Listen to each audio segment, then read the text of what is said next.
স্বাগতম উদ্ভাবনের ময়দানে আইসিটি অলিম্পিয়াড বাংলাদেশ।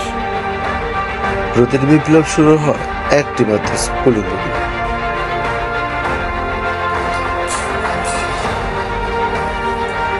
একটি মাত্র আইডিয়া, একটি মাত্র কোডিং লাইন বদলে দিতে পারে ভবিষ্যৎ। প্রযুক্তির এই যুগে শেখো, পরীক্ষা দাও এবং জয়ী হও। এটাই সেই মঞ্চ যেখানে প্রতিযোগিতা, দক্ষতা, চিন্তা ও নতুন কিছু করার ভিত্তিতে। আইসিটি অলিম্পিয়াড দেশের অলিম্পিয়াডগুলোর মধ্যে একটি। আগামী 11, 12 এবং 13 তারিখ মৌলভীবাজার সরকারি উচ্চ বিদ্যালয়ে হতে যাচ্ছে আইসিটি অলিম্পিয়াড বাংলাদেশ সিজন 2 এর অফলাইন রেজিস্ট্রেশন বুক। আমরা সবাই রেজিস্ট্রেশন করেছি। আপনি করে ফেলুন।